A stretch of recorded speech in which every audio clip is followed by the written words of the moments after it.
पहला पत्रस उसका 3 अध्याय और उसके 5वें पद से लेकर 7 पद तक हम ध्यान देंगे। जैसा लिखा है, और पूर्व काल में पवित्र स्त्रियां भी जो परमेश्वर पर आशा रखती थीं, अपने आप को इसी रीति से संवारती और अपने अपने पति के अधीन रहती थीं। जैसे कि हमने कल भी ध्यान दिया कि प्रभु का वचन हमें किस कारण से पत्नियों को अधीन रहने की आज्ञा देता है। ठीक, तो इस बात को हमें समझना चाहिए। 5वें पद में भी यही बात बार बार समझा रहा है प्रभु कि पूर्व काल में, यानी कि पहले जो स्त्रियां थीं, जो हमारे यानी कि खुदा बाप की मर्ज़ी पे चलने वाली थीं, आपका पुराने नियम में हम जिन स्त्रियों के बारे में पढ़ते हैं वो थीं, तो वो क्या थीं? वो भी जो परमेश्वर पर आशा रखती थी, अपने आप को इसी रीति से संवारती और अपने अपने पति के अधीन रहती थीं। 6ठे पद में, जैसे सारा इब्राहिम की आज्ञा में रहती और उसे स्वामी कहती थी। सारा के विषय में यहाँ गवाही दी है परमेश्वर ने, है? तो होना चाहिए कि हर स्त्री के विषय में भी प्रभु ये गवाही देने वाला बने, है ना? तो स्त्रियों को अपने अपने पति के अधीन रहना चाहिए, जैसे सारा भी इब्राहिम की आज्ञा में रहती और उसे स्वामी कहती थी। सो तुम भी यदि भलाई करो और किसी प्रकार के भय से भयभीत ना हो, तो उसकी बेटियां ठहरोगी। अब अधीन रहने के लिए प्रभु क्या यहाँ कह रहा है कि सो तुम भी यदि भलाई करो। अधीन रहना भलाई करने के काम के बराबर है ना? भलाई करने के काम के बराबर कैसे है? क्योंकि हम अगर मान के चलो किसी के अधीन रहते हैं और हम उसकी आज्ञा को मानते हैं और उसके अधीन रहते हुए जो वो चाहता है वही करते हैं, तो हमारे ऊपर इल्ज़ाम कोई नहीं लगेगा, है ना? क्यों? क्योंकि जो हमारा स्वामी है या जिसके अंडर में हम काम कर रहे हैं, उसको लेखा जोखा देना पड़ेगा। आप तो उसका कहना मान के क्या कर रहे हो? भलाई कर रहे हो, है ना? कि जो उसके कहने को मान रहे हो। तो इसी वजह से यहाँ अधीन रहने को भलाई के इक्वल ठहराया गया, बराबर ठहराया गया है कि अधीन रहना एक भलाई करने के बराबर है। कि तुम अगर ऐसा करते हो तो सो तुम भी यदि भलाई करो और किसी प्रकार के भय से भयभीत ना हो, तो उसकी बेटियां ठहरोगी। 7वें पद में, वैसे ही हे पतियों, तुम भी बुद्धिमानी से पत्नियों के साथ जीवन निर्वाह करो।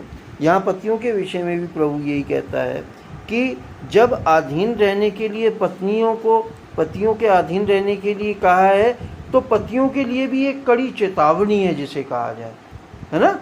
कि हे पतियों, तुम भी बुद्धिमानी से पत्नियों के साथ जीवन निर्वाह करो और स्त्री को क्या समझो? निर्बल पात्र जानकर उसका आदर करो, यह समझकर कि हम दोनों जीवन के वरदान के वारिस हैं, जिससे तुम्हारी प्रार्थनाएं रुक ना जाएं।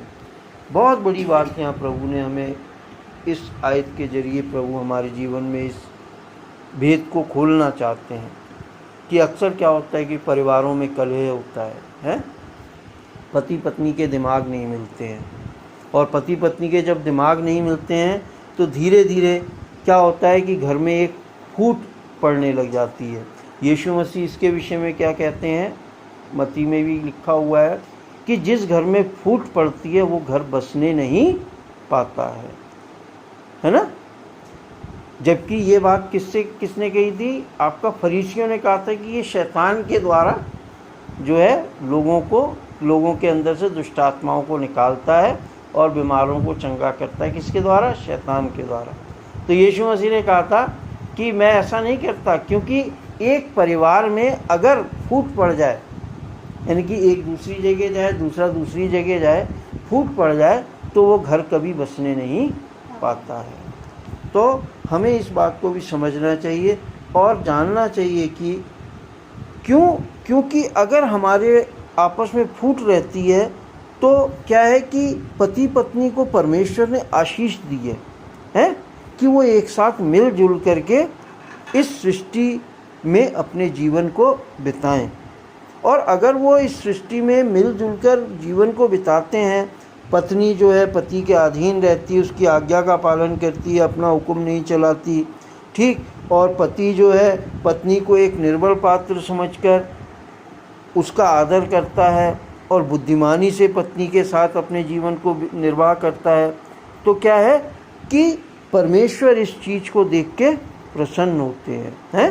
परमपिता परमेश्वर इस चीज़ को देख के प्रसन्न होते हैं कि क्यों? क्योंकि लिखा हुआ है ना कि जहाँ हम प्रेम में अपने जीवन को चलाते हैं तो परमपिता परमेश्वर की आज्ञा को पूरा करते हैं।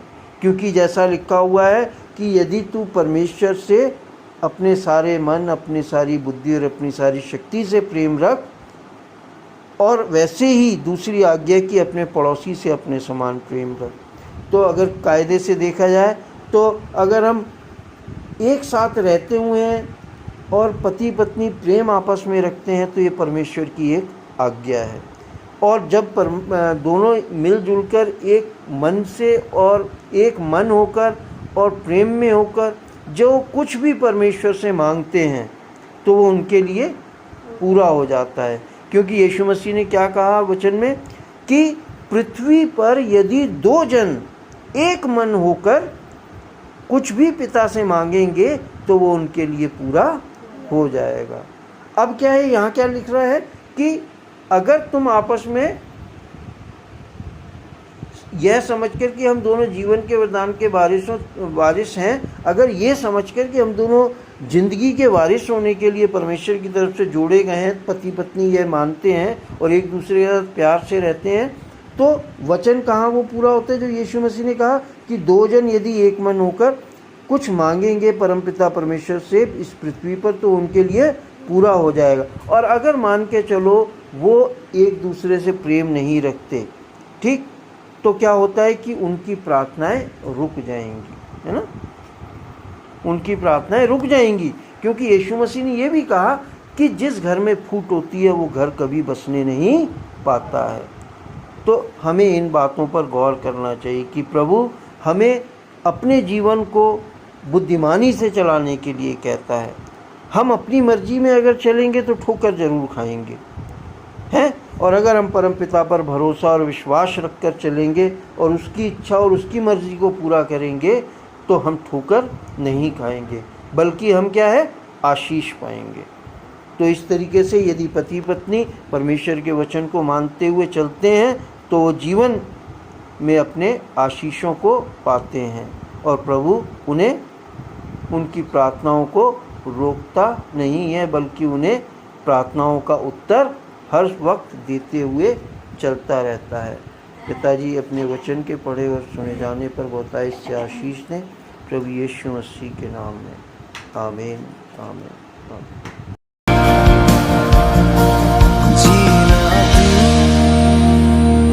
सिखा दिया